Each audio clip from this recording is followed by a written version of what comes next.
Alors, bonjour à tous. Je vais commencer quand même par un petit shout-out ou remerciement à Surfing Bitcoin, parce que moi, je suis là depuis, je suis un peu partie des meubles. J'étais là en 2020, quand c'était pas encore au casino. C'est toujours un super événement, on rencontre toujours des gens super intéressants. Et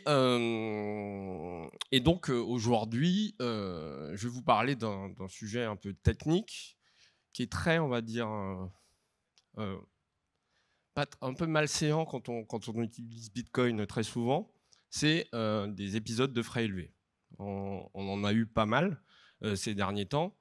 Donc l'idée, en fait, c'est de premièrement, je vais commencer par définir un peu les frais de transaction, parce que même si on est Bitcoiner depuis super longtemps, il y a un fonctionnement, enfin il y a des règles assez simples, hein, mais qu'il faut quand même connaître, parce que si on délègue totalement aux outils la gestion des frais, des fois on est lésé en fait.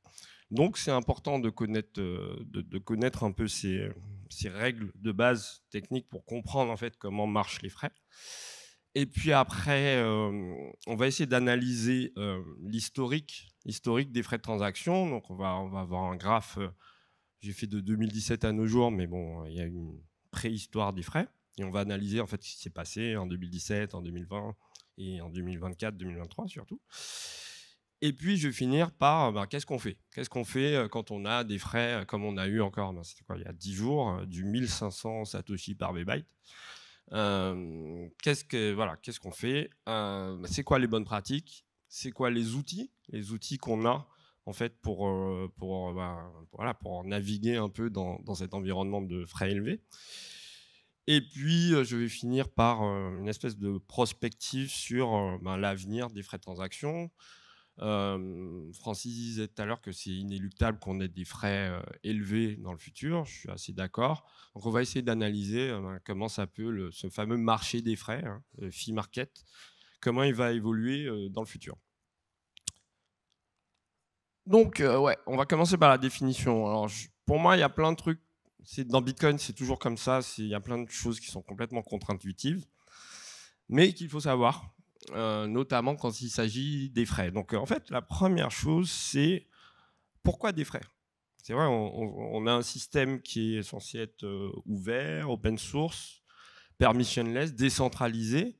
Donc, normalement, on pourrait imaginer un système où les frais n'existent pas. Alors, la réponse qu'on a naturellement à ça, c'est un système de rémunération des gens qui, sur le réseau, vont valider les transactions. Mais les frais de transaction, on a par exemple les nodes qui font un travail énorme sur Bitcoin, ils ne sont pas rémunérés par les frais de transaction. Les frais de transaction, par exemple, la validation des transactions, c'est les nodes qui le font et ce n'est pas les nodes qui récupèrent ces frais. Donc, dans la vision de Satoshi, le rôle des frais de transaction, le premier rôle, c'est un système de priorisation des transactions pour les minages, en fait, du minage des transactions. Et c'est intéressant de noter que ce n'est pas le seul d'ailleurs, ce n'est pas le seul mécanisme de priorisation. Il y en a un qui passe en premier, c'est en fait l'âge des UTXO. Il y a toujours une petite partie du bloc où en fait on a toujours les plus anciens en fait qui sont priorisés. Donc c'est le premier rôle des frais de transaction. Mais il y a un autre rôle qui est très important, presque pour moi autant important, c'est que c'est un système d'anti-spam, tout simplement. Si c'était gratuit de faire des transactions Bitcoin, ça coûterait rien à bloat la time chain, la blockchain Bitcoin. Et donc, c'est pour limiter en fait un vecteur d'attaque de spam en fait, sur la blockchain Bitcoin. Les choses importantes aussi, c'est que, en gros, une transaction, quand on interagit, en fait, c'est surtout quand on envoie une transaction qu'il faut connaître les principes. Quand on envoie une transaction, on ne va pas refaire toute la théorie, mais globalement, il y a des entrées, des sorties, les inputs, les outputs. Et chaque input, chaque output a un montant de Satoshi associé. Et les frais ne sont pas explicitement. La donnée frais n'est pas intégrée dans la transaction. C'est juste la différence des Satoshi en input et en output qui donne les frais, en fait. Donc, par exemple, Si Alice veut envoyer 5 bitcoins à Bob, qu'elle a un UTXO de 10 bitcoins, elle va avoir une entrée avec son UTXO de 10 bitcoins. Oui, Alice est riche. Oui. Et derrière, elle va envoyer une sortie de 5 bitcoins à Bob et elle va se renvoyer à elle-même en monnaie 4,99 992 bitcoins. Et c'est la différence, en fait, le reste de cette soustraction qui sera prise par les mineurs comme frais de transaction. Alors ça, c'est un peu la base, on va dire, sur la construction de la transaction. Et une autre chose très importante et tout à fait contre-intuitive, parce que sur tous les systèmes monétaires, on ne l'a pas, c'est que le montant des frais de transaction n'a rien à voir avec le montant en Satoshi de la transaction. C'est-à-dire que vous pouvez avoir une transaction qui envoie 10 milliards à quelqu'un en fiat worth, et qui va coûter 20 centimes. Et inversement, vous pouvez avoir une transaction qui n'envoie rien, ou alors une transaction un ordinal, par exemple, qui ne sert à rien, et qui va coûter 3 BTC de fees. Donc voilà, ça c'est très important de le comprendre. Et puis enfin, il y a une autre chose pour moi essentielle, c'est comprendre comment on calcule ces frais de transaction. Alors il y a une unité de compte pour les frais, qui n'est pas juste en fait le nombre de Satoshi qu'on va payer, mais c'est le nombre de Satoshi par un concept qui s'appelle le V-byte, l'octet virtuel, qui en gros prend en compte le témoin SegWit et le reste de la transaction pour en gros, en fonction de la taille de la transaction, on a une espèce de taux. Et quand on multiplie la taille totale de la transaction par ce taux, on obtient le nombre de Satoshi qu'on va payer pour la transaction. Si on prend par exemple les taux actuels qui varient entre 2 et 3 Satoshi par V-byte, voilà, si notre transaction est petite et qu'elle fait, je sais pas, 300 ou je sais pas, 500 V-bytes, on va multiplier 500 par 3 et on aura le nombre de Satoshi qu'on va payer au final. Donc ça, c'est un peu la base, mais qui n'est pas connue par tous. Parce que c'est important à comprendre, parce que derrière, on va comprendre en fait comment on peut réagir à ça. Alors là, le graphe n'est pas très beau, mais c'est juste que j'ai superposé plein de graphes, de plein de trucs. Donc, en couleur en bas, c'est Mempool, je vais en parler après. C'est un super outil open source qui permet de suivre l'évolution de la mempool. On va parler auprès de la mempool. Et donc, qui définit à peu près le niveau de frais. Donc, plus c'est coloré, en fait, en bas, le rose, ça doit être à 1 ou 2 Satoshi par V-byte. Et puis, le jaune, voilà, on passe au-dessus de 100, 200 Satoshi par V-byte. Et en gros, on a historiquement, alors ce graphe commence en 2017 et finit maintenant. Alors, en orange derrière, j'ai trouvé intéressant de mettre le nombre de transactions par bloc. Et puis le prix du Bitcoin en haut, pour essayer d'avoir une espèce de corrélation sur tout. Alors, la première chose qu'on peut observer, c'est que, ouais, on a souvent dans les bull runs, on a une explosion des fees, mais en fait, c'est pas forcément vérifiable. Notamment en 2017, on voit clairement, notamment la troisième vague là, de frais élevés, que c'est corrélé avec le bull run de 2017 où on est passé de 700 à 20 000 dollars. Je sais plus. Oui, c'est ça, 17 000 dollars. Mais juste avant, on avait déjà des frais quasiment aussi élevés. Et cette époque-là, il faut se rappeler, on était en block size war. Et là, je vais mettre un peu mon chapeau de conspirationniste maxi tinfoilat. Il y avait des suspicions, notamment auprès de personnes impliquées dans cette block size war, principalement Bitmain, le constructeur d'ASIC, qui faisait des choses bizarres avec ses ASIC. Il y avait ASIC Boost. Et surtout, il minait des blocs vides. Donc, quand on mine des blocs vides, forcément, on agrandit, on va dire, la queue de transactions à faire. Et donc, je pense c'était pas tout à fait naturel, c'est pas forcément lié au marché en fait et à l'activité sur le marché. Et là, on voit après en 2019, on voit qu'il y a un nombre de transactions. Il y a eu le dump, il y a un autre dump. Ouais, c'est Non, c'est le dump Covid, il est là. Bon, il y a une autre dump en 2019 et on voit le nombre de transactions. Là, on recover, on voit le nombre de transactions qui augmente, mais les frais, rien. Donc en fait, la corrélation, elle est pas évidente à expliquer. Et puis surtout, c'est qu'elle peut venir de plein d'éléments différents. Donc là, 2020-2021, voilà, bull run, donc frais élevés. Et puis là où ça change beaucoup, c'est depuis la création d'Ordinals. Alors j'ai fait un talk ici sur Ordinals. J'avais écrit un article au début sur Ordinals. En fait, le marché du block space, parce qu'en fait, le marché des frais, c'est quoi? C'est le marché de l'espace de bloc. On paye pour être dans une transaction. Il a été totalement chamboulé parce que certaines personnes voulaient absolument être minées dans ce bloc-là. Et donc, ça arrive, on a des épisodes, par exemple, l'épisode dont je parlais tout à l'heure, où on avait 1500 Satoshi par VBAC, qui est vraiment un truc hallucinant. C'est-à-dire que pour passer une transaction normale, ça coûte, je sais pas, 400 €, un truc comme ça. Heureusement, il y a 10 jours, ça a duré 4 blocs. Donc, globalement, ouais, un peu moins d'1 heure. Eh bien, c'est parce qu'il y avait des gens qui voulaient absolument être dans ce bloc-là pour je sais quel projet de shitcoin, je n'ai pas vraiment creusé, mais il y avait un incentive particulier.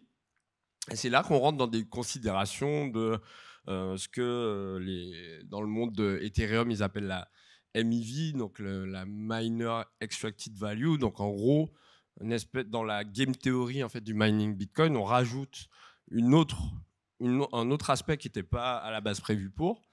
Mais globalement, ce qu'on peut quand même voir, c'est qu'à chaque fois, c'est des épisodes courts. C'est jamais resté très longtemps, très cher, longtemps. Ces dernières années, on a quand même eu globalement des frais plutôt élevés. Mais à chaque fois, c'était des pics. En fait, c'était des pics et ça se calmait. Alors qu'on pensait au début d'Ordinals que ça allait rester comme ça longtemps. Les mineurs se frottaient les mains. Mais bon, c'est pas exactement ce qui s'est passé.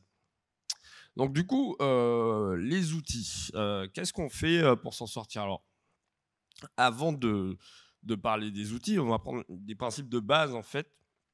C'est que quand on a un wallet Bitcoin, self-custodial, qu'on est souverain sur ces Bitcoins, en fait, il y a un spectre entre la personne qui croit qu'elle a des Bitcoins, qui a en fait des Bitcoins sur Coinbase ou Binance, qui est en fait la partie, une extrême du spectre, et puis la self-custody pleine. Et puis entre les deux, il y a plein de compromis. Donc, si on est côté self-custody, vraiment souverain, ce qu'il faut comprendre, c'est qu'il faut gérer ces UTXO.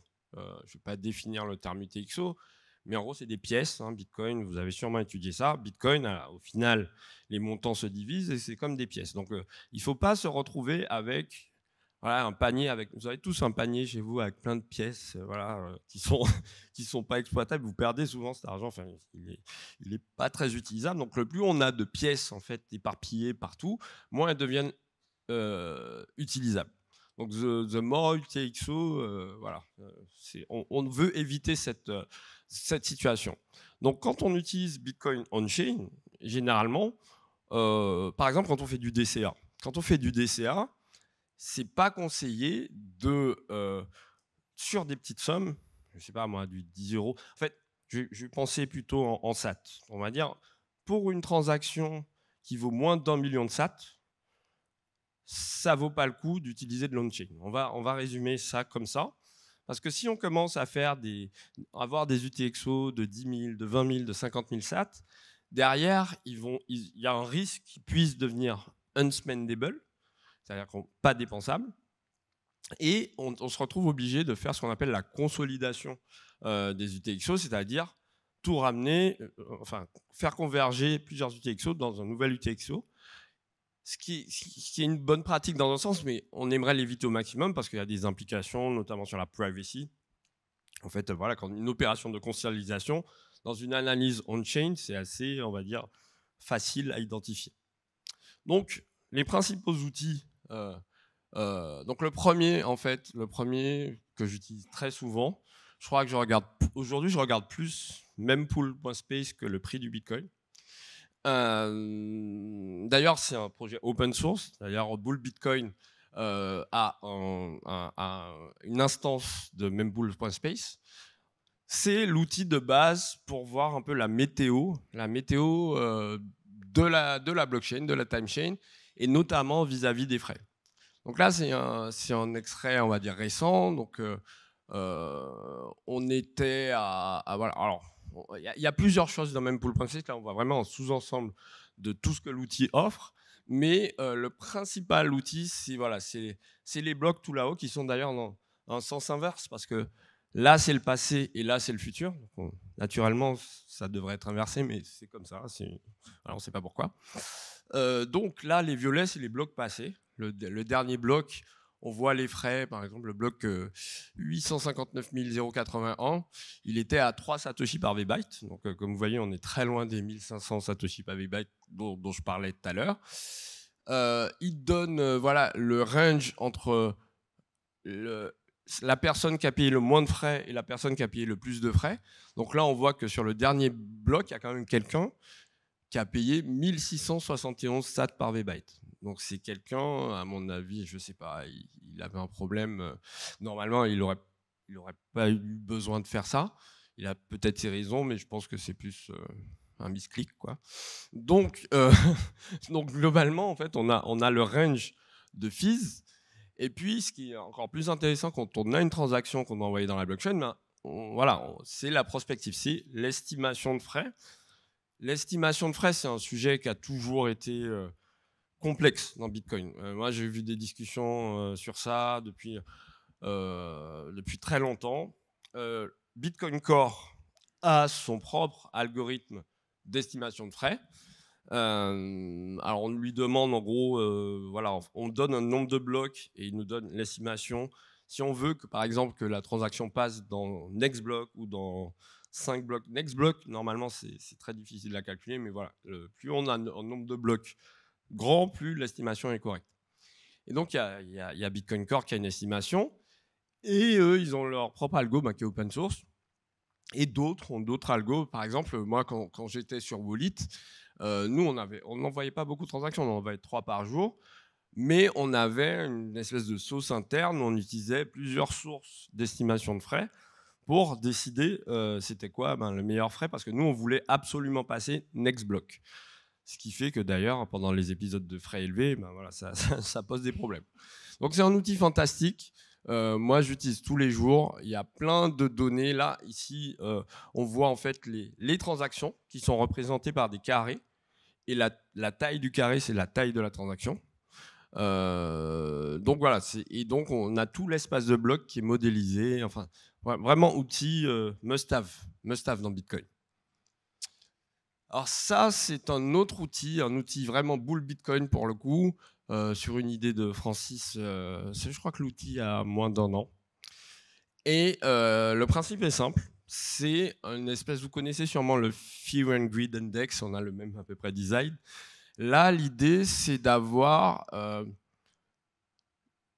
par rapport à la moving average, la moyenne en fait sur des périodes différentes. Donc ici, on a 2 périodes sur l'année passée et sur le mois passé. Comment sont les frais actuels?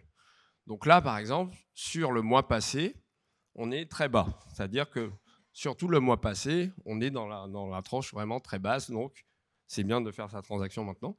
Et sur l'année passée, on a une autre estimation.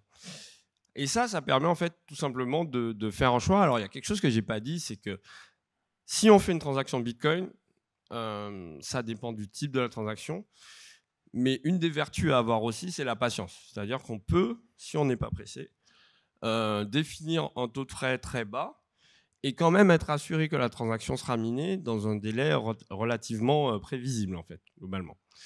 Donc on a cet outil qui, pareil, avant d'envoyer une transaction et de choisir manuellement quel sera le taux de fees. Alors, quelque chose que je n'ai pas dit, c'est que la plupart des outils Bitcoin, même les wallets, la plupart aujourd'hui permettent de définir le niveau de fee, mais de base, ils choisissent automatiquement pour vous. Et l'idée, c'est qu'on peut arriver à des problèmes sur ça. Parce que le modèle de calcul n'est pas bon. Typiquement, si on est sur une estimation qui va prendre la moyenne sur une demi-journée et que l'épisode de frais à 1500 bytes, c'était juste 3 blocs, bah, même si on est revenu à 3 satoshi par V-byte, le wallet ou voilà, l'algorithme d'estimation va nous donner 700 satoshi par V-byte, alors que ça passe à 3. Donc c'est important d'avoir un peu la main, surtout quand on est pressé. Donc voilà un peu pour les outils. Alors il y a Francis en a parlé tout à l'heure, mais c'est une nouvelle mode. Alors c'est d'utiliser Liquid. Liquid, chez les bitcoiners, c'est une histoire un peu d'amour, haine. En fait, moi, à titre personnel, au départ, j'aimais sans aimer Liquid parce que je voyais les compromis, c'est fédéré. Mais en fait, plus le temps avance, plus on se rend compte de l'utilité de Liquid, et notamment pour ce cas-là. Donc là, j'ai mis une vidéo, on a fait un partenariat avec BTC Sessions, qui est une sorte d'influenceur Bitcoin canadien, anglophone, qui était à Surfing d'ailleurs l'année dernière ou l'année d'avant, je crois. Et il a fait une vidéo justement dont le titre c'est Secret to Buying and Spending Bitcoin with Almost No Fees. Donc on a un système en fait où on va utiliser Liquid pour tout simplement payer moins de frais avec des swaps. On va aussi utiliser Lightning. Donc je vous invite à regarder là le temps presse. J'ai parlé beaucoup. Mais je vous invite à regarder ça et surtout explorer avec le wallet les swaps en fait, les swaps entre on-chain, Liquid et Lightning. Donc l'avenir globalement, je vais la faire courte. Globalement, on est à peu près sûr que les frais de transaction vont augmenter avec le temps. Mon avis, c'est qu'on aura de moins en moins d'accidents, de pics. On va en avoir, hein, voilà, on aura des gènes qui vont arriver, qui vont faire des pics. Mais on va tendre naturellement vers plus d'efficience en fait du marché des fees. Donc en fait, le prix des fees va vraiment refléter l'utilisation, même si au final les pics ça reflète bien l'utilisation. Mais ça va se lisser globalement, mais on est quand même sur une tendance qui va monter. Et c'est sûr qu'à l'avenir, les gens qui pourront vraiment faire des transactions on-chain, ce seront les altcoiners ou bien les Satoshi billionnaires, donc 10 BTC. Et les autres, en fait, ils vont devoir trouver des moyens voilà, de s'en sortir dans cet environnement de frais élevés. Pour moi, il y a plein de solutions. Les L2 en font partie, clairement. Les solutions off-chain, les covenants, c'est des sujets passionnants de Bitcoin. Et c'est des choses qui pourront aider l'utilisateur à être souverain, même s'il n'est pas riche, en termes de frais. Donc voilà, moi je finis la présentation pour dire que j'ai rejoint l'aventure Bull Bitcoin en mai en tant que product manager. Je travaille avec les équipes donc je suis impliqué dans le développement de tous les outils open source, pas que évidemment, mais dont notamment le wallet et tous les outils annexes, le Cyphernode, etc. Et je suis très content en fait moi d'avoir rejoint cette compagnie évidemment parce qu'en tant que Bitcoin Maxi, c'est un peu on va dire le dream job, une boîte vraiment avec des principes dans lesquels je me reconnais, où on fait pas trop de concessions. Et je suis très content d'être arrivé là et j'espère en fait qu'on va continuer, notamment dans le développement, à fournir les outils les plus adaptés à une utilisation de Bitcoin, on va dire. Pour toutes les utilisations de Bitcoin, store of value, mean of exchange, etc. Parce que voilà, il faut trouver des solutions adaptées techniques à chacune de ces utilisations. Donc merci à tous, j'ai fini. Et voilà, s'il y a des questions, il y en a, mais on n'a pas beaucoup de temps, je crois.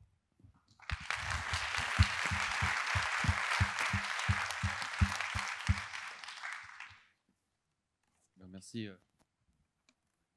Allô. Ah, t'entends pas? Ah. Vous m'entendez? Ah. Merci pour cette présentation. À quel point est-ce que tu penses que l'augmentation des frais on-chain vont impacter les frais sur Lightning? Parce que ça dépend quand même pas mal du L1. Alors oui, en fait, la plupart des inquiétudes d'ailleurs qu'on a sur Lightning vient de là. L'ouverture, la fermeture des canaux. Donc oui, nous par exemple, notre infrastructure Lightning, quand il y avait des épisodes, surtout au Costa Rica où ils font que du Lightning, on a eu un peu de downtime parce que sur des frais comme ça, forcément ça fout un peu le bordel. Suffit que tu aies besoin d'ouvrir des canaux, voilà. Donc ça impacte clairement. Donc il faut trouver des solutions.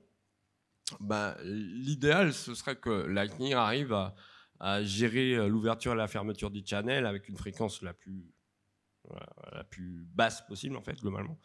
Mais clairement, les problèmes, pour moi, le principal problème qu'on a sur non seulement les frais, mais aussi la scalabilité du réseau et la place, le block space dont on a besoin pour, si jamais Lightning était utilisé par 5 milliards de personnes de façon souveraine, on sait qu'on n'a pas assez de place de block space et donc que les frais seraient. Donc l'impact est réel et c'est pour ça que moi je pense que c'est très important qu'on ait plusieurs technologies de layer 2 ou de layer 3 parce que ça va permettre un peu de répartir le truc, même s'il y aura toujours un espace on-chain, mais je pense qu'il faut... Moi, par exemple, Lightning, je l'utilise souvent en paiement, mais dans ma tête, l'avenir de Lightning, c'est plutôt un réseau de settlement, en fait. C'est-à-dire que, comme disait Francis, ça va permettre de faire un bridge. Je pense que Lightning, au final, ça va permettre de communiquer différents systèmes entre eux. Et donc, on pourrait réduire le nombre de canaux parce que, en étant un système de settlement, tu n'as pas besoin d'autant de canaux, quoi, en fait. Voilà. Je ne sais pas si ça répond peut-être. Question ici. Dernière question, apparemment. Quel est le rapport, parce que je vois beaucoup de ponts avec ce qui est avec Bull Bitcoin Wallet et Aqua Wallet. Tout à fait. Alors en fait, nous, on a travaillé de façon très close avec les équipes Aqua. Et ouais, je pense moi, j'étais pas là au début quand on a développé, j'ai pris les choses en cours, mais je pense qu'on a pas mal de codes en commun et des librairies en commun. Donc oui, un peu. De toute façon, c'est les mêmes features, on va dire, globalement. Sauf que nous, on va rajouter le buy and sell. On a, voilà, donc oui, il y a une espèce de lien entre les deux, effectivement. Mais Francis pourra t'en dire plus que moi là-dessus plus tard. Il y a des histoires politiques et tout. Voilà. Merci beaucoup.